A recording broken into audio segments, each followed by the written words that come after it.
Yeah, that's right. Sounds like a plan. You guide me. Yeah.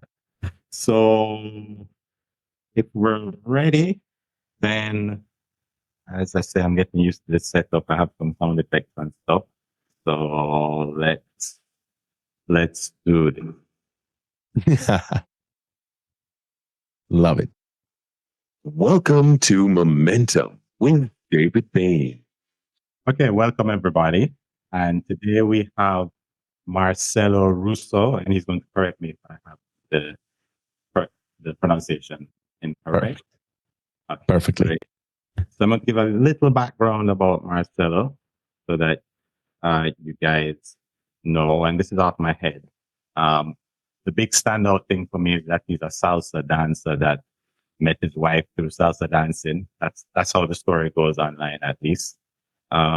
He runs an agency called Friends, and previous to that, he had another company. I don't know if it's still going called Q Room. I don't know if that's the one that was the staff augmentation or that's the different one. 100% right.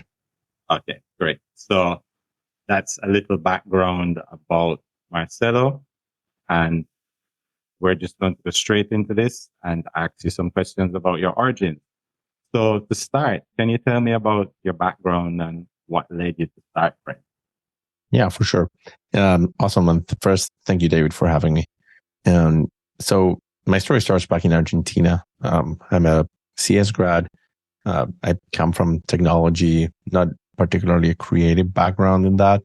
I've been part of IT teams and doing staff augmentation or being part of, that part of the industry.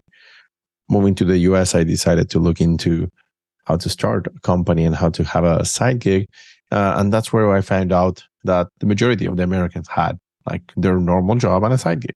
So Q-Room started there with particularly finding a different way to work with the side gigs. And I discovered that I really wanted to do something creative. The staff augmentation piece was always a little bit not involved, but like not creative enough. We just went in, did our thing, came out. So that's where Friends comes into place. Like we in 2019, without fully aware that something like a pandemic could ever happen, we decided to basically ramp down the operations of what I was doing with Q Room, move whoever wanted to continue with me, stayed, and we all decided to go into Friends, the creative agency. COVID happened.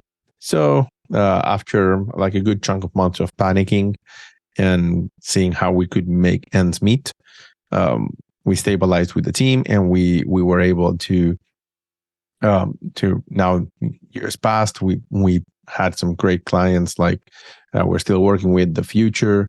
We managed to help the United States Air Force with their development programs for the Armament Directorate and their civilian services. And we were lucky enough to partner with a bunch of agencies. And the most important thing has been for me being able to go back to the community, provide some value for them, be able to create from plugins to little guides and then try to spend as much time just having conversations like this one. This is really a lot of the things that I really like to not only share my story, but also see how I can help other people, wherever they are in their journeys. Now, one of the things you said a while ago was that you came from a CS background, and I pick up that you had to learn design. So can you walk me through your journey of learning design and improving your skills in that area?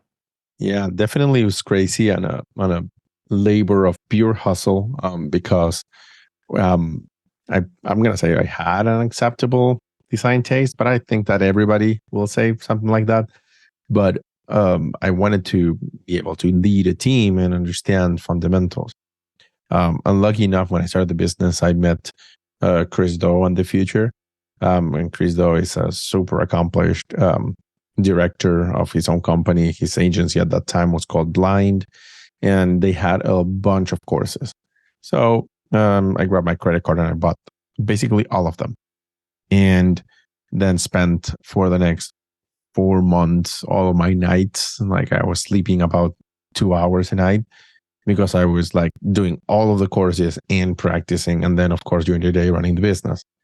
But that was fantastic because Chris, and similar to myself in this case, I would like to work with the fundamentals. I like to understand a lot about like the basics. Even today, I cannot draw a stickman to save my life, but I have dangerous level of Photoshop and Figma and things like that. I can really screw up the work of my team if I go in there. But that definitely helps me to speak the same language like them, understand their problems, understand how they're feeling in the different stages of the projects, and provide guidance as more of an executive creative director. Interesting. So I want to dig a little more into processes. Yes. You seem to place big emphasis on processes planning, at least from what I picked up from the little trails you've left on the internet. Walk me through what your kickoff process looks like when starting a new client project.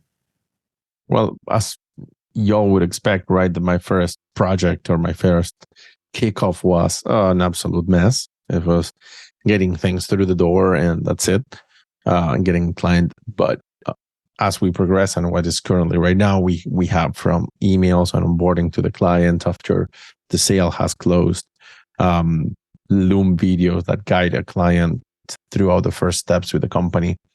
And kind of like to put this in perspective, right? Everything that I'll say, it's always coded in the customer experience. So our key accomplishment is that we created, I hope, a really nice customer experience for someone that has just finished a sales calls and said, yes, I want to work with you guys. They will still feel like they are in with people that really care about what we're doing. So depending on the type of business that they have or the services that they are working with us, we try to start with first session. We call it a brand sync or brand discovery. Some other people call it.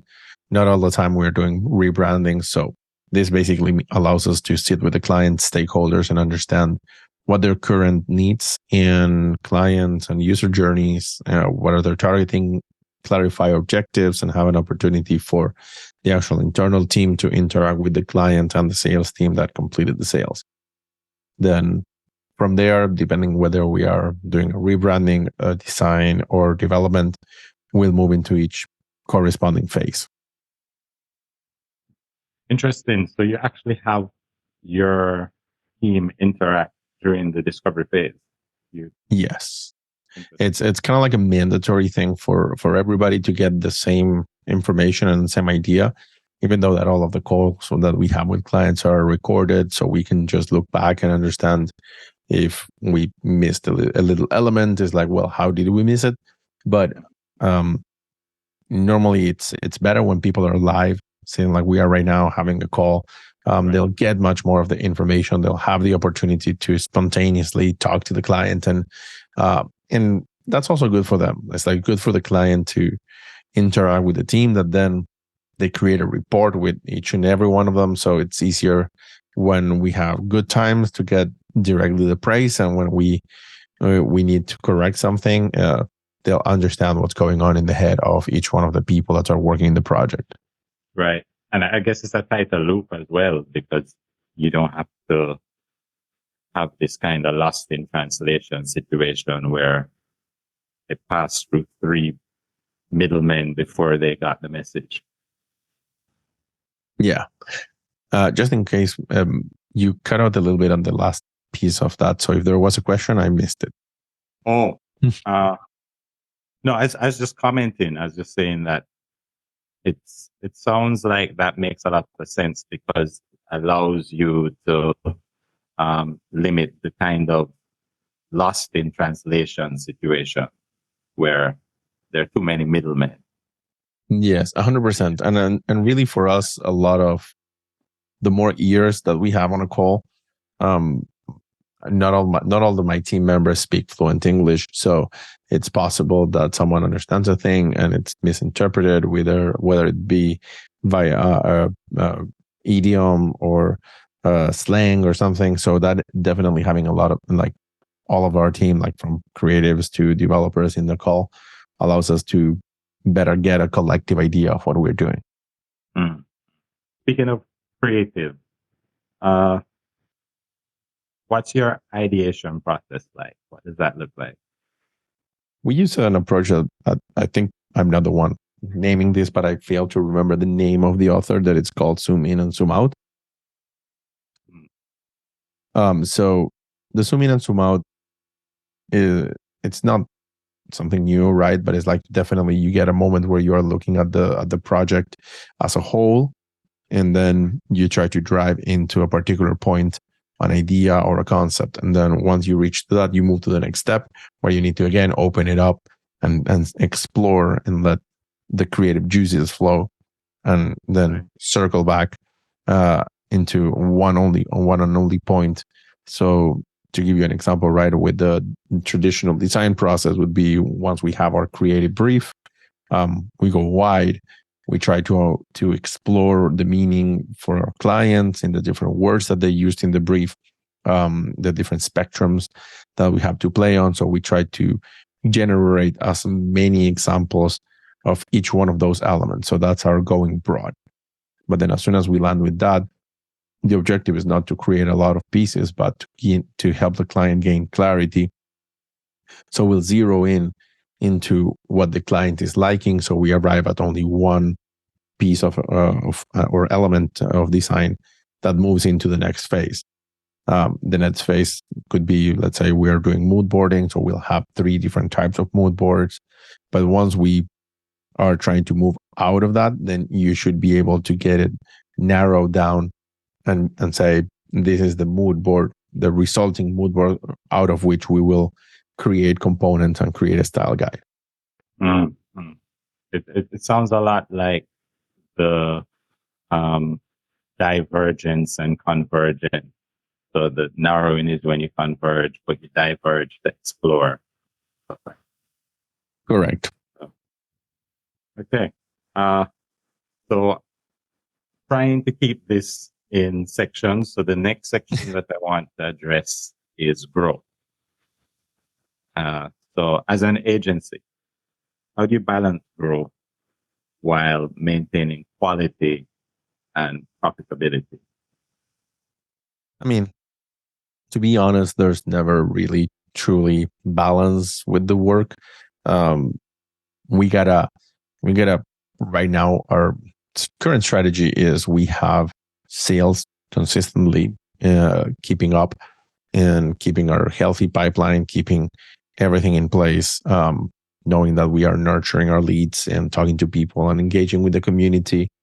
At the same time, community is another side of the same top of the funnel. So we're trying to see what the community needs in terms of being created, scratching our own itches when it comes to product. Like we just released a Figma plugin to create a style guide with one click.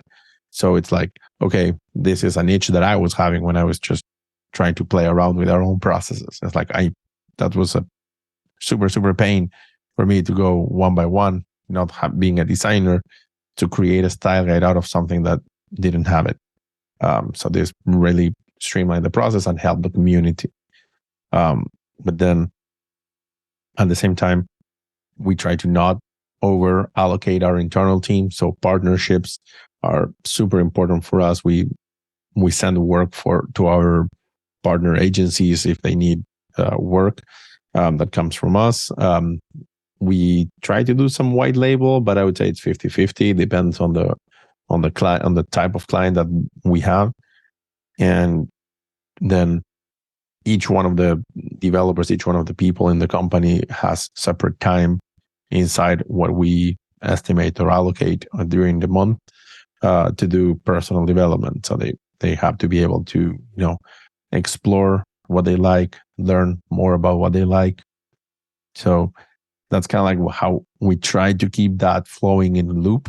You don't always succeed, but as long as we keep that as our North Star, we always try to go back and help the team with we have a limited vacation plans. So that kind of like helps us when we screw up and we see a spike of work or we see a down of work. Then with the spike, then we try to compensate with allowing them to take vacations as soon as they need it. And when there's a down of work, normally the team actually is the one that steps up and chooses to do like components and things that are going to help the community. You speak about community a lot, and also for example, this style guide system, Figma style guide system, is a contribution that's going to be useful to other people. How do you trace your interaction with the community? Do you see like a relationship with how much you engage the community and how well your agency is doing in terms of growth and that type of stuff? I would say no. There's no direct connection. Half of my brain wants to tell you we shouldn't have a direct connection, while like that's my owner side of the brain says we shouldn't.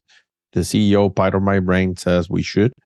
The reality is that it's loose, as I would call it, like quantum coupling, if anybody knows that real meaning. But we have seen an increase on our leads when we are really active in the community. Our partnerships with the agencies that are part of the communities are super strength, and we find always more opportunities to collaborate with different agencies, but there is no particular quantifiable connection that I would say if we make 10 posts a day in the community or we dedicate 1 hour a day to talk to these type of players, we will get 20 leads at the end of the month. And it's like there's no quantifiable action item on that we can act upon. So we try to put the community efforts, and that's why it's separate from our sales and sales pipeline effort. It's because we want to do it because it's something that we feel that it's important. I personally feel it for myself and for the team, but I want each and every one of them to participate in the community, not because I tell them to, but because they want to. And if we get benefits from participating in the community, great. As long as they first get the benefit for each and every one of them, that's even better. Got you. So it's not necessarily the goal is not necessarily, oh, I give X amount to the community and I expect that it's going to result in X amount of revenue or that type of stuff. Not as cut and dry as that. Yeah, exactly. Fair enough. Yeah. One thing leads to another, yes. One thing doesn't lead to the other. Also, that's why I like always the quantum entanglement or quantum theory on this, because it's like they are connected, but it's hard to say yes to that. There is no direct measurement. I need to look up this quantum coupling thing now. So that's my homework. Let's move into the next section, which is about leadership advice. What have been some of the biggest leadership challenges you've faced while scaling your team? Oh, all of them. I'm probably, I would say I like leading, but I always wanted to do project management. So I trained myself a lot into leading teams and leading projects and products. But I try to, like, my baseline is always trying to be a person worth following. So hopefully I try to be transparent on what I do and what I'm learning, so my team can see that this is not a perfect environment. This is a growing environment. We're all growing. So setting that foundation of transparency and growth has been one of the key things that I learned through my path on leadership of my company. I used I used to model a lot of things from a company called Buffer, that they were radically transparent. I think they still are. We are not as transparent as them, but part of another thing that I've seen in the community, and you're right, I'm saying community a lot, because it's super important. But I've seen extreme transparency with everybody in the Webflow community, and I've been able to learn so much from them. And then I don't know if this would be an advice of leadership, but to a leader, anyone that wants to lead should have a mentor, like 1, 2, or 20, but you never get enough. But someone that cares about your company and you, that understands what you're doing, that is a few steps ahead, or it's a colleague at the same level, but someone to share this journey with. I don't know if I would have been able to do that, to do this journey without any one of my mentors. And I say that because not everybody has a great, or has the co-founder or the possibility to have a great co-founder. And my company is called Friends explicitly because my co-founder is my childhood best friend. So Stefan, yes. So definitely that has helped tremendously. Like a lot of things right now, that we're able to have this conversation because I have blind trust that everything is under control, under his wing. And when he needs to do the same, we switch around. But mentors and co-founders, you can have co-founders, you get to choose them. But recently I've been talking to the CEO of 368, and he's been a fantastic inspiration for me and how I'm going to explicitly act during 2024. So he gave me homework. He's like, hey man, we're gonna do this. You gotta do this, and this. So it's like, fantastic. That's my jam. I'm gonna do that. Okay. At some point, I want to find out more about. I have other questions, but we're now moving into the rapid fire section. So I'll just say at some point, I'd love to hear you talk about how you select mentors and stuff like that. I might just ask you off the air about that. Absolutely. So we're now moving into the rapid fire section. All right. So are you ready? Yes, sir. Let's go. Do it. All right. So trying to move as fast as this rapid fire thing, but we actually bring up the screen. So, right. So here we go. Right. So this is called Mentor Momentum. And how it works is we have 3 questions and you have 5 minutes. If you're successful in finishing those 3 questions within the 5 minutes, then you can use the rest of the 5 minutes to answer the next set of questions. So let's start. You started out in engineering and had to learn design later on. How did you master design strength? How did mastering design strengthen you as a creative leader? What was that journey like? So definitely a hard journey. It's not something easy. I wouldn't suggest to run a business, learn a new trade, and try to still do the business on the business and so on. So it was hard, but I don't know if I would have been able to lead a creative team without having at least the fundamentals that I gather from training. And there's a lot that you always need to keep on growing and learning. I would not say that any one of my processes has actually been the best. What I worked is on setting the direction and setting the North Star. So focusing on customer experience has been key for my team to develop the processes that focus on delivering a great customer experience.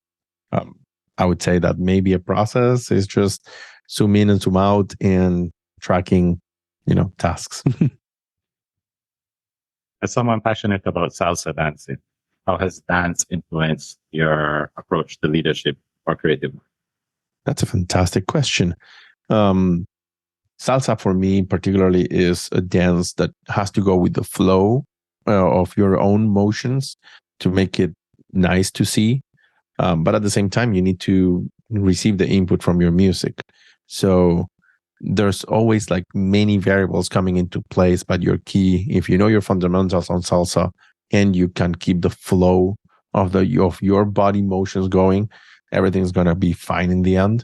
And I think that could be an interesting analogy of how I see setting a North Star, knowing our fundamentals, and allowing ourselves to go and discover how we are to execute, whether it be projects, products, or marketing efforts.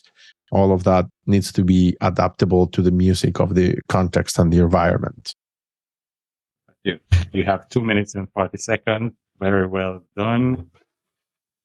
Let's move on to question set 2. What's a lesson you learned from one of your 2-week pet project experiments that changed how you operate at first? Nothing lasts 2 weeks. That's a horrible lie for me.